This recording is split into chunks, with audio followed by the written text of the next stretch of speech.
Hello, students. I'm back. As you know, this is your instructor, Jennifer Wilde, and I'm here with somebody from a completely different world than the world that I live in, which is the business world. As you know, I'm a nurse practitioner when I'm not teaching technical writing.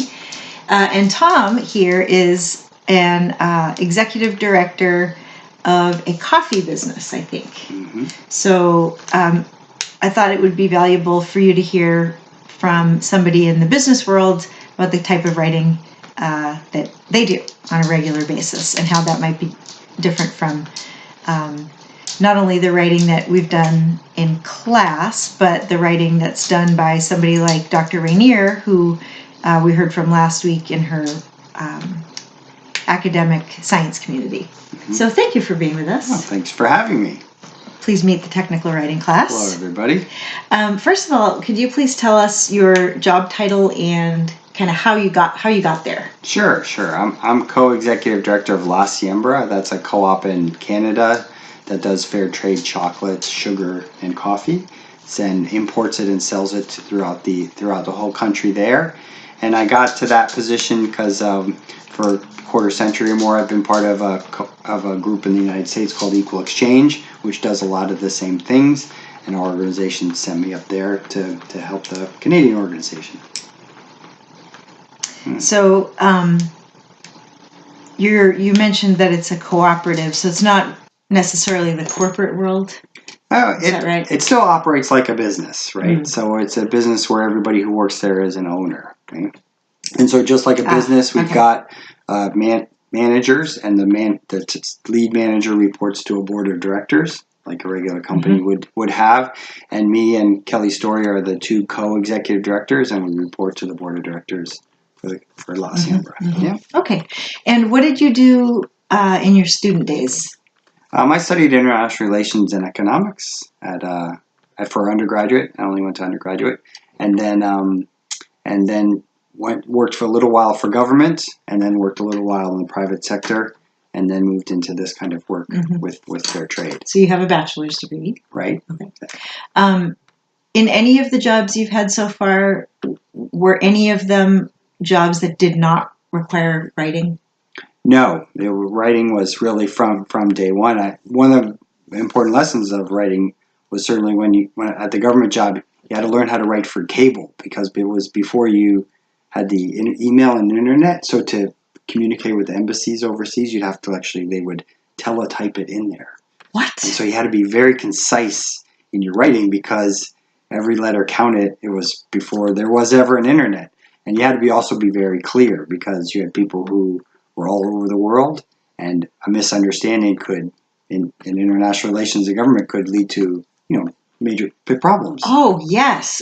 Yeah. So our early in our semester, we talked about intercultural communications and how easy it is to strike the wrong tone, depending on what word you use. And I always think that that's really challenging in email and text communications, but imagine how challenging that would be by cable. You don't mean cable television. You mean like cables under the ocean that they would then come out to a teletyper, and it would go and print out like that. Okay, this is like pre-texting, pre-email. That's crazy. Yeah. Was there faxing?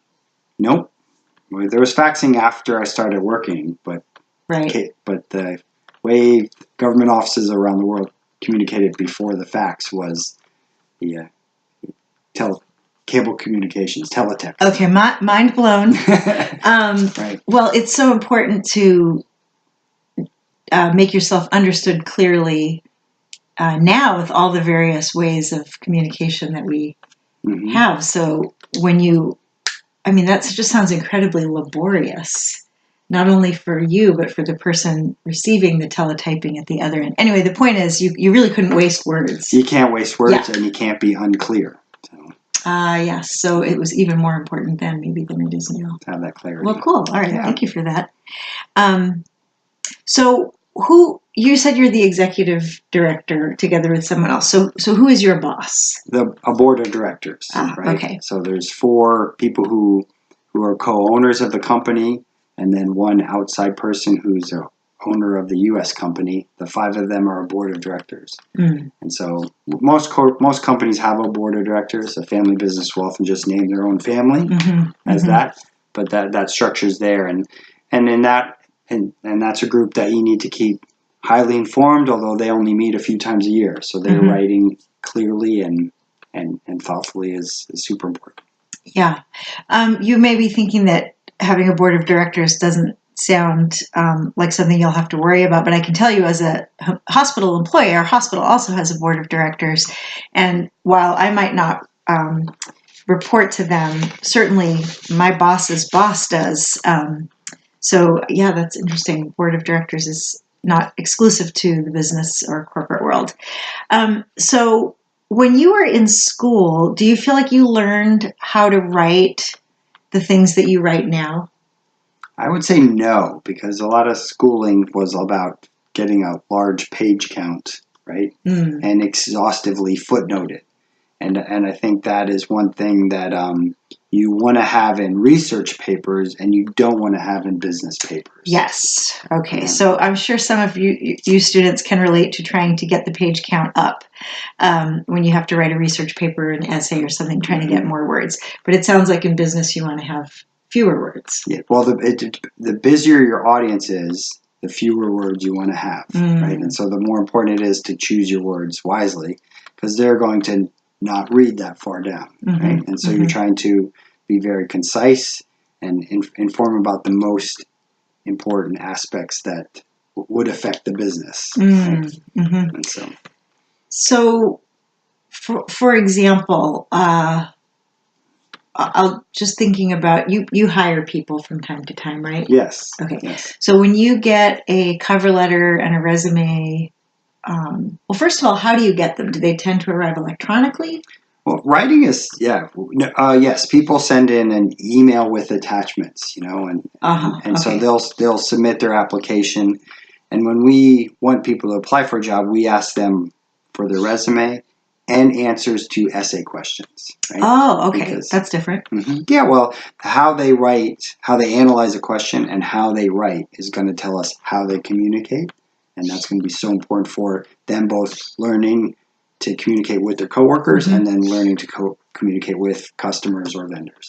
Interesting. So you actually give them essay questions. You have to answer 3 essay questions to work for us. So do you judge them on their writing skills? Both the clear, not the grammatical aspect of the writing skills, but the clarity of the communication, and then really their own self-analysis, right? How much are they being introspective about what we're asking about the job that they would potentially have? We want to see how much they think about that.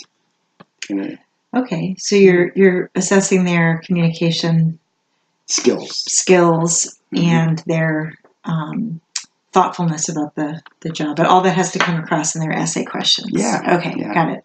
So when you get, well, just as a for instance, how many applications did you get for the last job? The customer service person, we had 20 applications. Oh, 20. 20 essay answers. Yep. How long would you say that you spent looking at each cover letter and resume?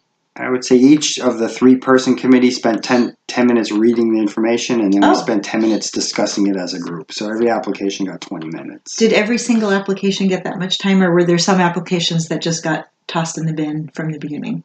No, they get all that time. They get all the time. I mean, we're receiving some applications in French and English, and so you need to spend some time on both for that part of it. Ah, I see. I'm glad you brought that up. So why are French skills important for the coffee and chocolate world? Well, I mean, most of the world's cocoa is grown in places where people speak French as a primary or secondary language, and then and also in our market in Canada, a third of the population is French speaking. So okay, yeah, you need to have that bilingual group. Oh, so are you guys more apt to hire a bilingual candidate? Oh, yeah. Then in this job we were hiring for, it was required. So you had to write of the three essay questions. One was in French, 2 were in English, and you had to write in that way. Yep, and then the interview as well. We moved between the two languages. Oh, I see. Okay, so 20 applications doesn't seem like that many applications, but I think there was some self-selection then because people who weren't bilingual were not encouraged to apply. So all of you bilingual and trilingual people, you're very valuable. Did you care if people spoke Spanish or not particularly for that job? Not for this position. For other jobs, we have a need for it, but not in that one. Okay. So how does it? I'm trying to think of how to phrase this question. What difference does language skills or second language or third language skill? What sort of weight do you give that? With writing, one of the things that comes up for a lot of students is they're writing in English. The first language is not English. They feel insecure about their writing in English, and they feel bad about their writing, and they don't like writing because they feel that they don't do it well. Well, I mean, certainly for the business world, a great idea that's not perfectly expressed is way more valuable than a mediocre idea that somebody painted up with fancy words, right?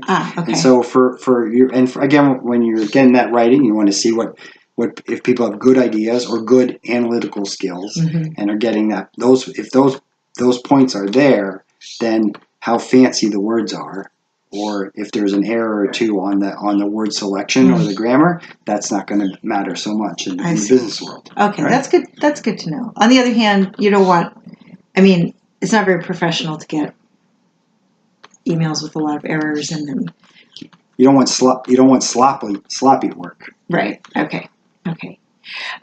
So would you please? We'll change the subject a little bit and talk about the last few things that you wrote. So students, one thing I want you to be doing during this presentation, and actually all the presentations, is maybe take notes as we talk about different formats or different pieces of writing that people do in their work. So, for example, Dr. Rainier talked about writing abstracts, and she talked about writing abstract proposals and PowerPoint slides and posters. So, Tom, why don't you tell the students the last few things that you yourself wrote in your work? Sure. There was really three of them I can think of. Just this week or two or so one was a report to the board of directors. So that's a full analysis of where the business is this 3 months past. So this business quarter, and that's one where you're looking at the whole organization, trying to analyze what's going on, but you can't hand in a novel. You've got to be pretty succinct. And then the other piece to write about was a training manual on how to sell a new product line, a new batch of teas. And that's for a sales team and a customer service team that has to go out and represent these ideas and inform customers and people about what's happening. So they need a lot of information so they can present a lot of information. And the third piece I would say we wrote about there was the personnel policy. We're rewriting the personnel policy, and that's more of a legalistic policy-based document. And did you actually write the personnel policy yourself? This one, yes. Yeah, so I have written this one. And do lawyers go over it afterwards? Yeah, we usually then you have your human resources lawyer will get that and make sure everything is within, everything you want to do is legally permitted. Okay. Yeah. So we have board of director report, training manual, and personnel policy. So how long would a board of directors report typically be? It's a report. It's done quarterly. Yeah, done quarterly. Really, 4 to 6 pages is as much as you can give them. Right? Okay. So that includes your space you're going to use for graphs and charts. Graphs and charts. Good. 4 to 6 pages is about how long you'll get some other business person to spend on your document. I see. Okay. Did you write it by yourself, or do other people? Kelly and I, since we're sharing the job, we share the document. We put it online, and then we both edit and write as we go. In English? In English. We do this one in English. And then the training manual, you said it was to help salespeople to sell tea? Is that right? Yeah, right. So it's a new kind of business we're going into, and the one that the team doesn't know much about, Mm-hmm. right? So you're trying to get them motivated about the good things about the tea and why they should represent it, but also then up to speed enough so they can answer things from basic to moderately advanced questions from customers or consumers. So you've got to go a lot about, you're writing about the product, you're writing about the pricing, you're writing about the logistics, and yeah. Is it in memo format or what kind of format? Training manual would be typically in bullet point formats, right? Uh-huh. So that people can take bits and pieces of it and move it out to there. It's here's what you need to know, here's what you do about it. Here's what you need to know, here's what you do about it. Okay. How long is that?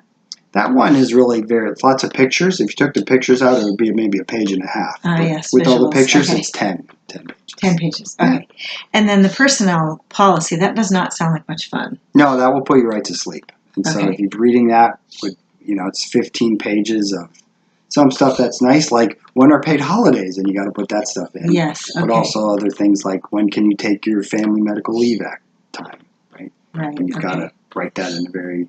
That's a lot of jargon. It's legalese.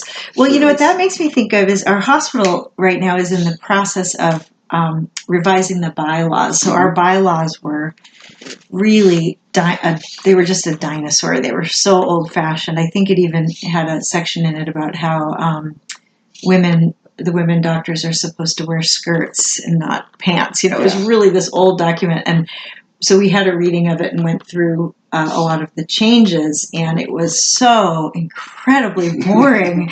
It's completely different from the kind, somebody has to write it. It is writing. It's technical writing, but it's not the kind of writing you think, that you do much of when you're in school. So what about any other writing? You mentioned newsletter. Yeah, and that's the more fun writing, because that's really a story, right? You're trying to get an introductory line that draws the reader in, right? And you're trying to find something very interesting to write about, and then explore the story not through just your own voice, but through the voice of maybe quotes you get from other people or information you borrow from other sources, right? Because you're saying such and such says this about their farm or about their organic farming pieces, and so that's really a persuasive writing, and when you're trying to really hook the reader in. So it's harder, it's more difficult, right? It's a narrative. It's you're telling a story, you're drawing them in. Yeah. Well, that's funny because I remember hearing about Whole Foods. Maybe it was Whole Foods, maybe it was New Seasons. Anyway, their genius in selling food to people is to not just sell the food, but to sell a story, right? Like this chicken came from, had this happy life, and sort of the story of this chicken's life, or the story of these organic multicolored carrots that came from somewhere. So story is part of the deal. Yeah. It's a more fun part of writing too, though, because you get to find an interesting story and then retell it in your own words, and that's a little bit more exciting than some of the other things we do. Yeah. So less exciting, but also something I think students should know about. You threw this acronym at me a while back, a SWOT analysis. Yeah. And when you said SWOT analysis, I think of the SWAT team. But that's not what SWOT analysis is it? No. So a SWOT analysis is really is when you look at things that are about you, and it can be you as a person or you as a group. Usually in a business, it's you as the business. What are your strengths? That's the S. And what are your weaknesses? That's the W. And then you look about the world around you, and you can do it personally, but usually you do it as your business or your organization. What are the things that you could do? And that's your opportunities, and that's the O. And what things are going to make it difficult, and that's the threats, the T. So strengths and weaknesses, internal, and opportunities and threats, that's external. You look at who you are inside and what's happening outside. You write all those things down, and then you do an analysis of, take your SWOT and your strengths, weaknesses, opportunities, threats, put them together, and then write an analysis about what's your strategic plan. So it's a way to really kind of take an assessment of where things are at and make a plan for going forward. Okay. Is this a common thing in the corporate world? I think it's one of those it's one of the tools that you can use. If you think about it, it's just kind of assessing who you are and what's going on, but it's a format to do that. But it is pretty common in business and nonprofits. And do people literally go down the list? Like, is there a section called strengths? Or you make a chart that has 4 quadrants. Oh, okay. Of course. A chart, okay. You make a chart with 4 sections, and you put the S's and the W's and O's and the T's in each section and list them out. And then you have a box of lists, and from there you can write a business plan. Okay. Yeah. Okay. Got it. All right. SWOT analysis. You heard it here first. It reminds me of 2 things. One of which is SBAR. This is something that gets tossed around, I think, in the healthcare world, and I hope I'll remember what it is. But SBAR, S is the situation. This comes from the military, by the way, and healthcare has kind of adapted it. But it's S in SBAR stands for situation. B stands for background. A stands for oh gosh, I don't know what A stands for. I want to say it's assessment, and R is either results or recommendation. I think R is recommendation. And then, of course, all the nursing students will know about SOAP notes. So SOAP is SOAP, and that's another way of just organizing information. S is subjective, O is objective, A is assessment, and P is plan. So we all have our little acronyms and ways of organizing information. So is there anything else that you want to say about writing in the business world? I think the only other thing about writing in the business world I'd put forward is that that really we all use a piece of paper that's like this, but everybody is only looking at their computer screen, which is just this section. And so you got to think about, what are you going to say in this top part there, that first screen of information. That's where you're gonna make a difference. So put the important information first. Yep. So and then it sounds like don't waste people's time. Right. You got one computer screen of information to draw them in, and their time is valuable. So write in a way that they can get the most value from the words you put forward. Okay. And I also like what you said earlier about a great idea that's imperfectly expressed is a much more valuable than a lousy idea with perfect grammar. So a comma splice, a run-on sentence, one of those errors that a person who English is not their first language, those kinds of errors don't disqualify people from consideration. Right. Don't let perfect be the enemy of good. Don't let perfect be the enemy of good. Okay. Well, thank you. Thank you.